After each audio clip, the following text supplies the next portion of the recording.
Hi guys, আসসালামু আলাইকুম। কেমন আছো সবাই? আশা করি সবাই ভালো আছো। আর তোমাদের দোয়ায় আলহামদুলিল্লাহ আমরাও খুব ভালো আছি। তো আরও একটি নতুন ব্লগ ভিডিও নিয়ে তোমাদের সামনে হাজির হয়ে গেলাম। যদিও এই ভিডিওটা হচ্ছে আমার রান্নার ভিডিও। আজকে হচ্ছে আমি একটা স্পেশাল রান্না করতেছি। আর সেটাই হচ্ছে তোমাদের সাথে শেয়ার করব। আজকের রান্নাটা হচ্ছে আম আলু, তারপরে হচ্ছে টমেটো এবং বড়ি। এটা দিয়ে হচ্ছে মাছ দিয়ে রান্না হবে। তো যাই হোক, তো তোমাদেরকে বলবো, তোমরা যদি আমার ফেসবুক পেজ থেকে দেখে থাকো তাহলে আমার ফেসবুক পেজটাকে একটু ফলো করে দিবা। আর তোমরা যদি আমার ইউটিউব চ্যানেল থেকে দেখে থাকো তাহলে প্লিজ চ্যানেলটাকে সাবস্ক্রাইব করে দিবা। তো যাই হোক, চলো রান্নাবান্নাটা শুরু করে দিই। তো এখানে হচ্ছে মাছটাকে প্রথমে আমি একটু ধুয়ে একদম পরিষ্কার করে সব কিছু ক্লিন করে নিয়েছিলাম। তো তারপর হচ্ছে মাছের মধ্যে একটু লবণ, একটু হলুদ মরিচ মাখায় নিয়েছিলাম ভাজার জন্য। তো তারপর হচ্ছে চুলার মধ্যে একটা কড়াই বসাই দিছি। তারপর হচ্ছে একটু তেল দিয়ে দিছি এই বড়িটাকে ভাজার জন্য। এটাকে সাধারণত আমরা বড়ি বলে থাকি, ডাল দিয়ে তৈরি হয়। তোমাদের দেশে বা তোমাদের অঞ্চলে কে কি বলো অবশ্যই কিন্তু কমেন্টস করে জানাবা।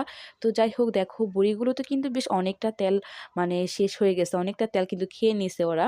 তো যাই হোক, বড়িটা একটু লাল লাল করে ভেজে নামিয়ে নিলাম। তো তারপরে কিন্তু এখানে আরও বেশ অনেকটা তেল দিয়ে এখানে হচ্ছে যে মাছটা আমি করেছিলাম, মশলা মাখিয়েছিলাম, সেটা হচ্ছে এখন আমি একটু ভাইজা নিব। আর এটা একটু সুন্দর করে অল্প আঁচে ভাজতেছি, কারণ আমাদের ঘরে না মাছটা একটু কড়া করে ভেজেই হচ্ছে খায়, হালকা ভাজার মাছটা খায় না। তো যাই হোক, মাছটা এখানে আমি ভেজে নিলাম, ভেজে নামিয়ে নিলাম। তো তারপরে কিন্তু সেই তেলের মধ্যেই আমি এখানে অনেকগুলো পেঁয়াজ ছেড়ে দিছি। আর যেহেতু আজকে আমি হচ্ছে এখানে আলু তরকারি রান্না করব, শুধু আলুই, তো আলু তরকারিতে সাধারণত পেঁয়াজটা একটু বেশিই দিতে হয়। মানে পেঁয়াজটা একটু বেশি দিলে তরকারি একটু গ্রেভি গ্রেভি হয়, মানে একটু ঘন ঘন হয়।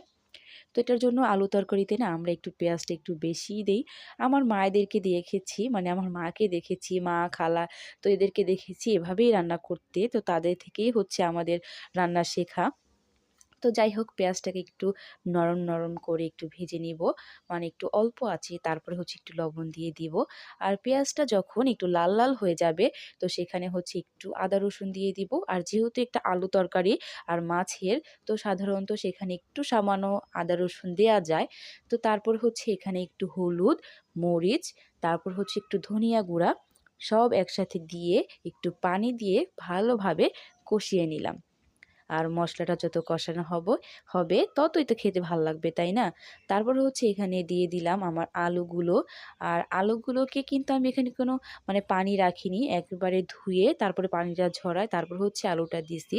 এখনও এটা হচ্ছে একটু অল্প আছে, তারপর হচ্ছে রান্না করব, মানে কষাবো। তরকারি তো সাধারণত আমরা অনেক কষাই, কারণ তরকারি কষাইলেই তো মজা লাগে। তরকারি যত কষানো হবে ততই ভালো লাগবে।